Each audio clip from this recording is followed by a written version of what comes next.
যিনি চলে গেছেন তার জীবন থেকে আমাকে শিক্ষা নিতে হবে। আমিও তার চেয়ে আলাদা কেউ না। আমিও মারা গেলে সবাই চেষ্টা করবে আমাকে কত তাড়াতাড়ি কবরে দেওয়া যাচ্ছে, ঠিক কিনা বলেন? যতক্ষণ নিঃশ্বাস আছে ততক্ষণ আমার মূল্য আছে। নিঃশ্বাস চলে গেছে, কারো কাছে আমার মূল্য নাই। এই বডিটা যথাসম্ভব তাড়াতাড়ি কবর দিবে, ঠিক কিনা বলেন?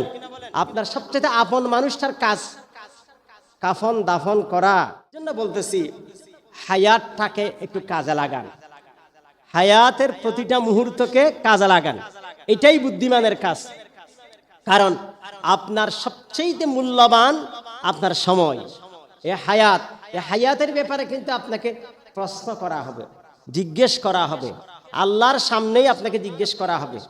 হ্যাঁ, ওয়ান উমরিহি ফিমা আফনাহু, আপনাদের বারবার হাদিসটা আমি শুনাইছি যে আপনার হায়াতের ব্যাপারে প্রশ্ন করা হবে, কোথায় হায়াতটাকে আপনি শেষ করেছেন। আমাদের একটা বছর কিন্তু শেষ হয়ে গেছে।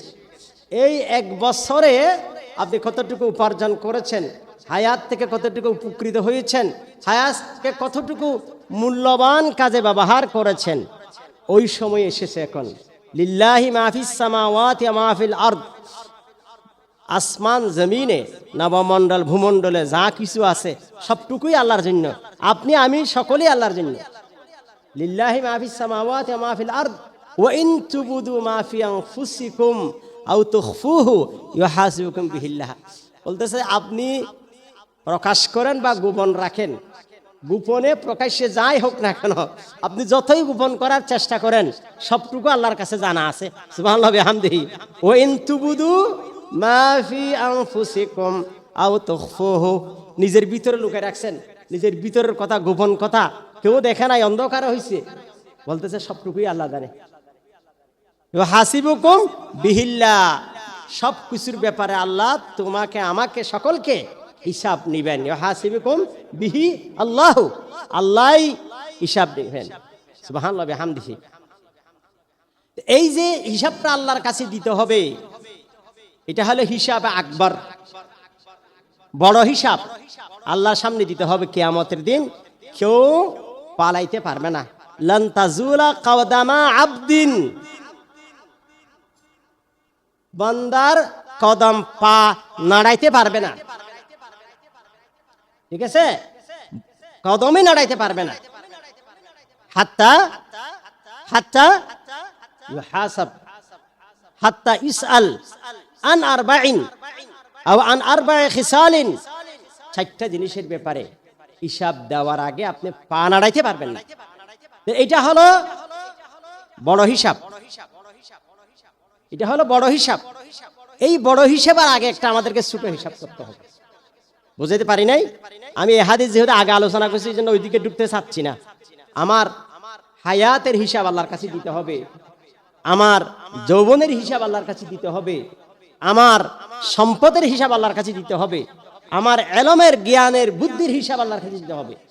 এই হিসাবটা যেহেতু আল্লাহর সামনেই দিতে হবে, এই হিসাবের প্রস্তুতি দরকার আছে কি নাই? আছে। এই জন্য প্রস্তুতি আমাদের যেহেতু দরকার, প্রস্তুতিটা আমরা কিভাবে নেব সেই বিষয়ে আজকে আমি একটুখানি আলোচনা করতে চাচ্ছি। আল্লাহ সবাইকে বোঝার তৌফিক দান করুন। যারা বুদ্ধিমান তারাই কিন্তু বড় হিসাবের জন্য প্রস্তুতি নেয়, ঠিক কিনা বলেন? যারা ব্যবসায়ী আছে তাদেরকে দেখেন না, মাশাআল্লাহ দেখা যায় প্রতিদিন কি বিক্রি হচ্ছে, ইন আউট হিসাব করতেছে। দেখবেন অনেক সময় একটা সামান্য জিনিস কিনলাম, খাতাগুলো তাড়াতাড়ি লিখে ফেলতেছে। ওষুধের দোকানে ওষুধ একটা কিনছেন, ও প্যাকেট খুলে দেখলে তো কোনো ওষুধ নাই, ওটা লিখে ফেলছে। কিন্তু ডেলি হিসাব হচ্ছে, রাত্রে ডেলি হিসাব করে বাসায় যাচ্ছে, সাপ্তাহিক হিসাব করতেছে, মাসিক হিসাব করতেছে, বার্ষিক হিসাব করতেছে। হাল খাতা বর্ষা যখন শেষ হয়েছে হাল খাতা করে দেখতেছে বর্তমান অবস্থা কি আমার, কে আমার কাছে পাই, আমি কার কাছে পাই, কতটুকু আমি সফল হইলাম, কতটুকু আমি ফেলোয়ার হইলাম। এটা বুদ্ধিমান মানুষেরা হিসাব নিয়ে থাকে। এটাই বুদ্ধিমান মানুষের আচরণ, বুদ্ধিমান মানুষের স্বভাব। এইভাবে যারা হিসাব নিকাশ করে, ব্যবসা করে, তারা সফল হয় আলহামদুলিল্লাহ। দেখছেন কোনো এইরকম বুদ্ধিমান, এরকম হিসাবী মানুষ কখনো জীবনে কি হয় না, ফেলোয়ার হয় না, নিষ্ফল হয় না। এই হিসাবের এই হিসাবের কথাই আল্লাহ বলতেছেন। রসুল করিম সাল্লাল্লাহু আলাইহি ওয়াসাল্লাম বারবার আমাদেরকে সতর্ক করেছেন। রসুলের একটা হাদিস আপনাদেরকে পড়ে শোনাচ্ছি। তিরমিজি, সুনানে তিরমিজিতে হাদিসটা এসেছেন। রসুল বলছেন, আমরা সকলে নিজেকে বুদ্ধিমান মনে করি, সকলেই বুদ্ধিমান, নিজেকে বুদ্ধিমান মনে করি। কেউ যদি আপনাকে বলে যে আপনি বোকা, আপনি রাগ করেন, আমাকে বোকা বলতেছেন। কেউ বোকা বললে আপনার মনে কষ্ট লাগে, কিন্তু আসলে বুদ্ধিমান কে বা কারা, বুদ্ধিমান হওয়ার জন্য কোন কোয়ালিটিটা ইনশিওর করতে হবে সে ব্যাপারে রসুল বলতেছেন, আল কাইসু মান দানা নাফসাহু ওয়া আমিলা লিমা বাদাল মাউত। আল কাইসু মান দানা নাফসাহু, রসুল প্রথম বাক্যটা বললেন, বুদ্ধিমান ব্যক্তি তিনি যিনি নিজের হিসাব নিজে নেয়। সুবহানাল্লাহ বিহামদিহি।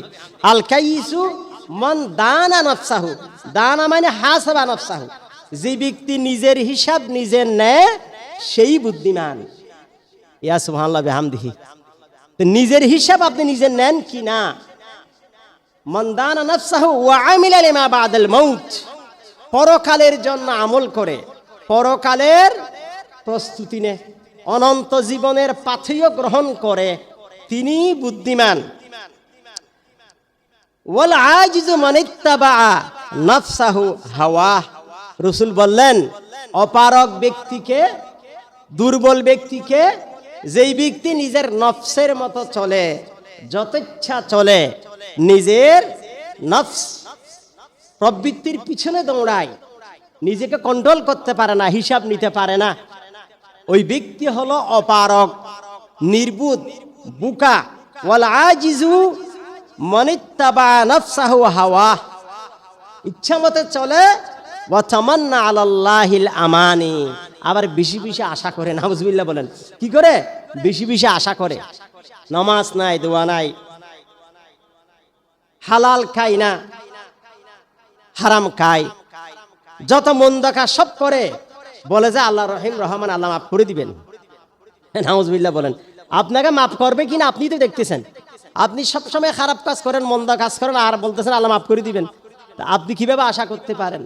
হ্যাঁ, আপনি গাছ রোপণ করছেন, কি গাছ রোপণ করছেন? মাখাল গাছ, আর আশা করতেছেন সুস্বাদু ফলের। নাউজুবিল্লাহ বলেন। ঠিক কিনা বলেন? আপনি মাকাল গাছ রোপণ করেছেন, মাখাল ফল পাবেন, আর আশা করতেছেন ভালো সুস্বাদু ফলের।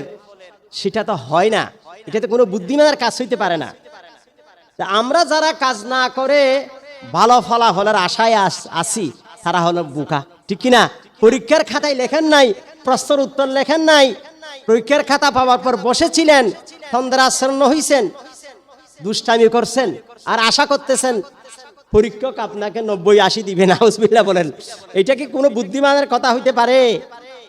এই পৃথিবীতে আপনাকে অনন্ত জীবনের পাথিয়ে গ্রহণ করতে হবে। আপনি যদি কাজ করেন তাহলে ভালো কাজের ফলাফল পাবেন, খারাপ কাজ করেন তাহলে খারাপ কাজের শাস্তি পাবেন। এটাই যৌক্তিক। কাজ করবেন না, আশা করবেন, সেটা কিভাবে হয়? নাউজুবিল্লাহ বলেন। এটা হলো রাসূলের হাদিস, যেখানে আমাদেরকে সত্যিকারের বুদ্ধিমানের পরিচয় রাসূল তুলে ধরেছেন।